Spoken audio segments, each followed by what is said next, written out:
Hey friends, Mark Holmes here with... I wish you could hear him, but he said Michael Anthony Fitness. Now, see, there's something... So you know who Michael is like? I'm going to tell you exactly who Michael is like. Man on a mission. That's what He's on a man on a mission, but see, he's like Amari Cooper. Amari Cooper is low-key. You know, when was, Amari Cooper get a touchdown, he over on the sideline just chilling. He is like no emotions. He's reserved. That's Michael Anthony Fitness. That right there is enthusiasm right there by Michael Anthony Fitness. And he's on a mission because he's going to buy himself a house soon. He's working on that. If he's not working with me, he's out there doing deliveries and everything else. He's focused. He's focused because he wants to get the hell away from me because I'm crazy. What's that? What is it? It's just Goal oriented. No, it's 31's around. Well, 31's around the corner. I need to get my own place. Well, it has nothing to do with you. Okay, whatever it is, time. I'm happy about him.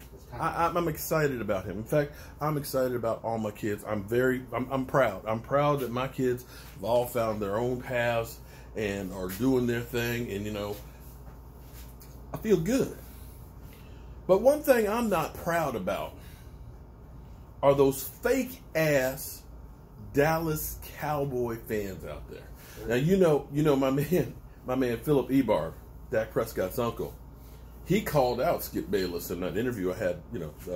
He called in Monday night during my live stream. Thank you, Philip. I appreciate that. You know what somebody actually had the nerve to say? Somebody actually I got so many haters it's not even funny. Somebody actually commented and said, "Funny, he sure sounded like Michael Anthony Fitness, and he answered your questions all the way that you would answer them." Somebody actually accused me of having you call in to be Philip.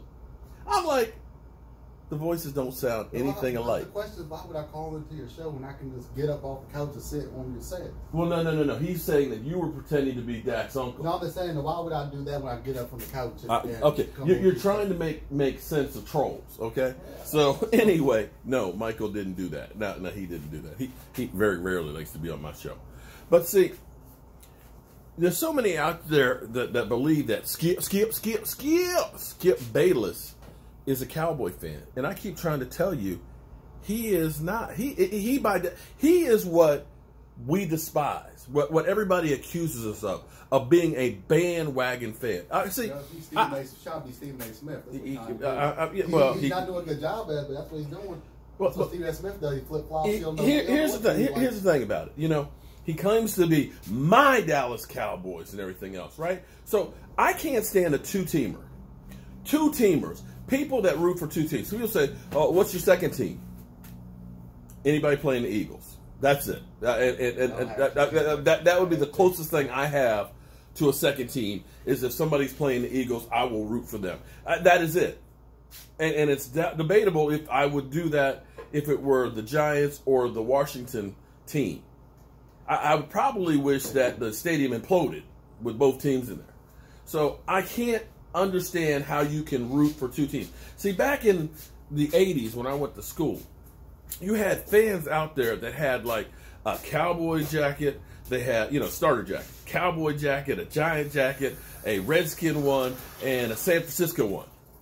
And whoever was winning at that time, they would root for. In fact, his mother changed teams at halftime one time in the game. She was rooting for one team in the first half. They were getting their ass handed to them. She changed teams this time. I can't respect that. I'm sorry, okay? I respect the fact that she had kids and all that, but I can't respect being a two-teamer. So speaking of two-teamers, Skip, who we thought was only two teams, the Dallas Cowboys and, of course, New England Patriots. And I challenged 18 years ago. Well, no, I'll say 20 years ago. There weren't that many New England Patriot fans out there. There really weren't. But there are a whole lot now. It's kind of like, for a while there, you could go back 10 years and say, how many people were Seattle Seahawks fans? There weren't that many of them, okay? Those are bandwagon fans. So now, this is what we get today on Undisputed.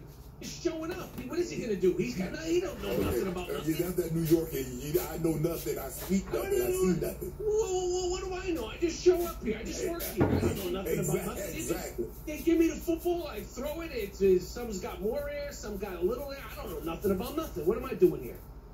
Michael, my man across the table is scared to death that every Monday this football season he's going to have to come sit in that chair and see me gloat about Tampa Bay. He's going to have to eat that fried crow that he loves so much because it's happening. This team is going to a Super Bowl that happens to be scheduled for Tampa Bay's home stadium. No team has ever made it to a home stadium Super Bowl. This one will. And they still have it, and they still won't. So now, Skip, are you claiming 3 teams now? If you literally go from New England to Tampa Bay, you are by definition a complete, besides jackass, bandwagon fan. And I don't know how you can have it even come out your mouth that you're a Dallas Cowboy fan. I cannot stand a 2-teamer. Now a 3-teamer. That's like having a wife that cheats on your ass. That's what that's like. There's no freaking loyalty with this dude. You know, I can understand. Okay, if in fact you said I'm a Cowboy and a Patriot fan, I might understand that because they're in 2 separate conferences. You know, you say, listen, I got a backup plan because, you know, at least I know New England is always going to be in the playoffs. And, you know, it would only be my 2 teams playing against each other in a Super Bowl.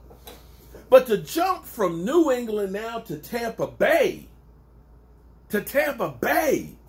you, by definition, have no credibility whatsoever in my mind. I can't stand you. You're a bum. You're a cheat. You're a fraud. You want to literally jump ship just like that. And see, a real fan. See, this is where I lose my damn mind. First of all, I have people who question me being a Dallas Cowboy fan because you didn't grow up in Dallas. You can't trust them Dallas Cowboy fans that ain't from Dallas. They're bandwagon. Man, there ain't no damn bandwagon. We ain't won shit in 25 years. Nothing. What about the skin fans that live in Dallas? Right, there's skin fans, yeah. I know a couple of them. Now, I've gone through the reasons why I'm a Dallas Cowboy fan, okay? I go through because I became one because of my dad. Because of segregation and the Redskins, the Washington team was the last team to integrate, even though in 1946 the NFL started to integrate the league.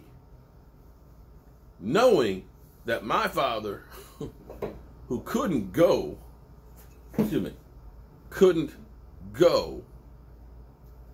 same place as white people, how is he going to support being a fan of that Washington team that didn't give a rat's ass about him? I'm not saying things were better in Dallas, but, you know, at least they had black players. They at least had players that looked like us on their team. That's how I became one. Before they ever went to their first Super Bowl, understand? Before they ever went to the Super Bowl. So when you call me a bandwagon fan, you don't know me. You don't know shit about me ever. And whatever happens with Dak Prescott, Dak's my man. I am Dak Prescott supporter 100%. But one thing that will never ever change, whether Dak is here or gone,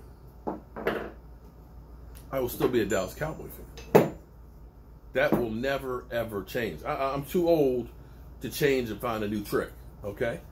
And to me, if you do something like what you're talking about right there, you have no credibility in my mind. So win, lose, or draw.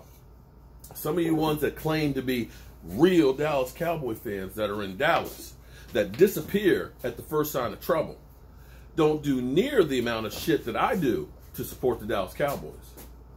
I risk my life for the Dallas Cowboys. When you're in Dallas, there ain't nobody out there stealing your flag and tearing it up and shit like that. There aren't people out there cussing your ass out because you're a Cowboy fan in Dallas. If you're a Cowboy fan that's in Philadelphia, like my man PC, you are truly supporting your team in enemy territory. So I get sick and tired of fake-ass fans, especially this one right here, gloating about my Tampa Bay Buccaneers. Man, get the F out of here with that garbage. Just don't make no damn sense, man.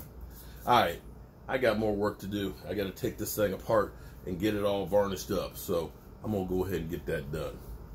I'm Mark Holmes, and of course, you can see over here, we're back to business. That's a helmet rack for Daniel. You have to get more of that color. What color? That burgundy? No, the yellow?